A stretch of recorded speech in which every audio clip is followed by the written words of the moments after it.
Pour l'exercice 38, on nous dit Jason affirme que pour tout petit n appartenant à grand N, petit n puissance 2 est strictement plus grand que 2 fois petit n. Première question, Jason a-t-il raison? Justifié. Donc, Jason pense que cette stricte inégalité, elle est vraie quelle que soit la valeur de petit n. Nous, pour savoir si Jason a raison, on va faire des tests. On va commencer par la plus petite valeur que peut prendre n. Comme n est un entier naturel, la plus petite valeur qu'il peut prendre, c'est n égale à 0. Donc, on va tester pour n égale à 0. Donc, le n carré, ça nous fait donc 0 au carré, ça nous fait 0. Et le 2n, ça nous fait donc 2 fois 0, ça nous fait 0.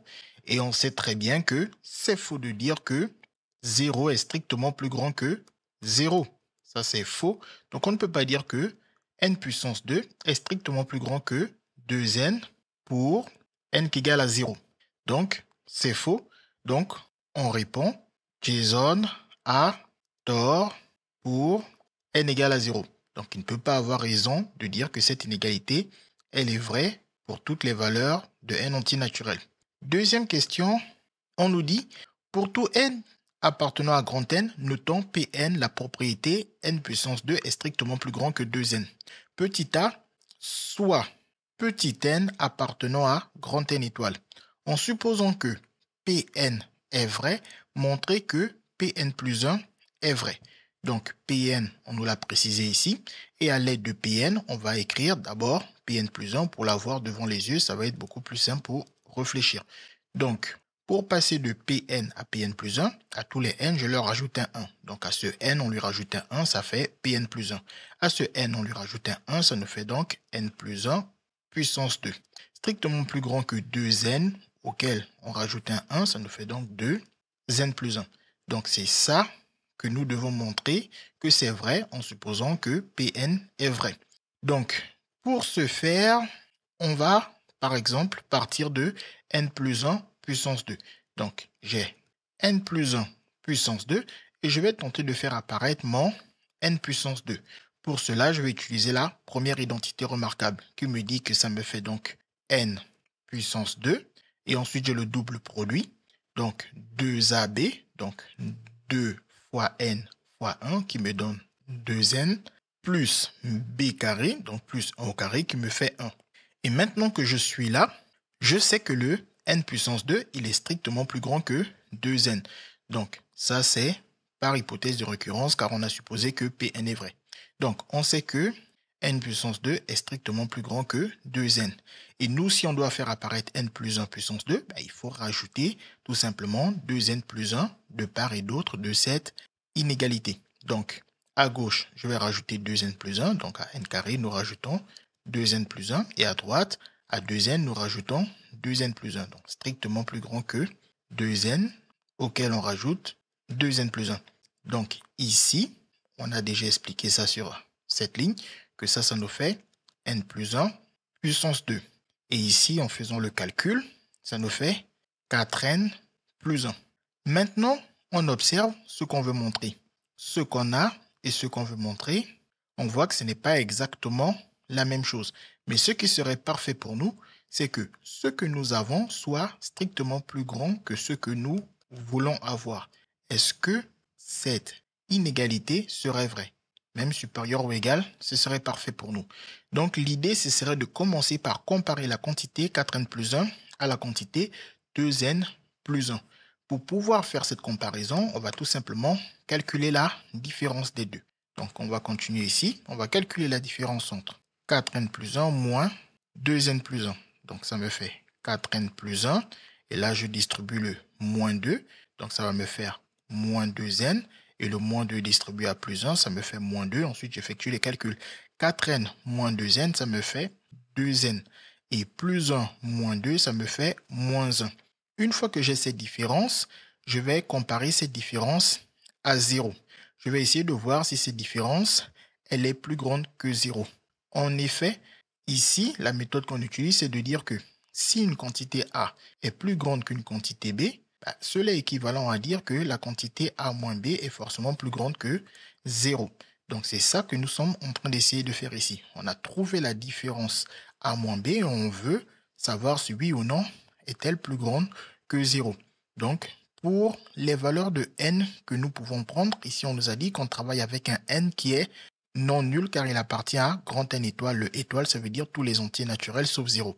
Donc, nous on sait que le grand N, il ne peut pas prendre la valeur 0, donc il est supérieur ou égal à 1. Si je double de part et d'autre en multipliant par 2, ça me fait donc 2n à gauche de l'inégalité et 1 fois 2, ça me fait 2, donc j'obtiens que 2n est supérieur ou égal à 2. Ensuite, en retirant le 1, donc moins 1 à gauche, ça me fait 2n moins 1 et à droite de l'inégalité, 2 moins 1, ça me fait 1.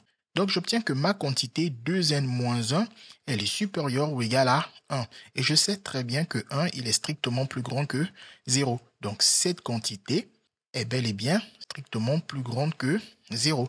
Ce qui me permet alors de dire que, comme cette différence qui représente cette quantité est strictement plus grande que 0, ça veut donc dire que le terme 4n plus 1 est donc strictement plus grand que le terme 2 facteur de n plus 1. Et justement, lui, on avait déjà dit qu'il est, d'après cette information ici, on a dit que la quantité 4n plus 1, elle est strictement plus petite que n plus 1 puissance 2. Donc, on obtient donc n plus 1 puissance 2, qui est strictement plus grand que 4n plus 1, et donc strictement plus grand que 2n plus 1. Voilà, ce qui permet alors de dire que Pn plus 1, donc Pn plus 1, est vrai. Ensuite, on passe à la question 2b. Donc ici, c'était la question 2a. On passe à la question 2b. On nous dit P0 est-elle vraie?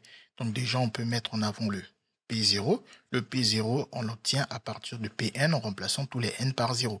Donc ce n, je le remplace par 0. Ça me fait donc 0 puissance 2.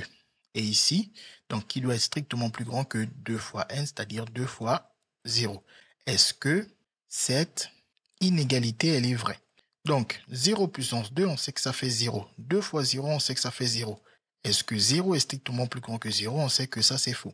Donc, on peut dire que P0, c'est faux. Petit c, on nous dit déterminer le plus petit entier naturel, appelé n0, tel que P de n0 soit vrai.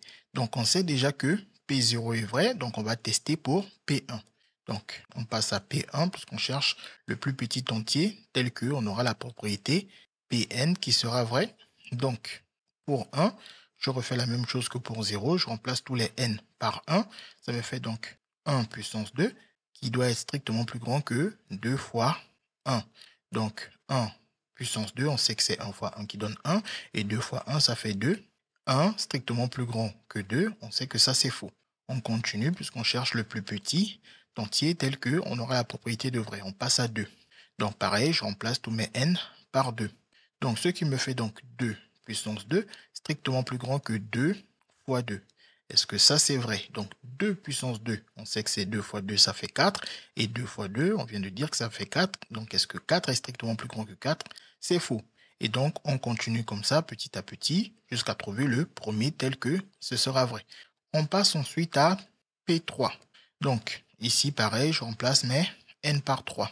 Donc ça me fait 3 puissance 2, est-ce que c'est strictement plus grand que 2 fois 3?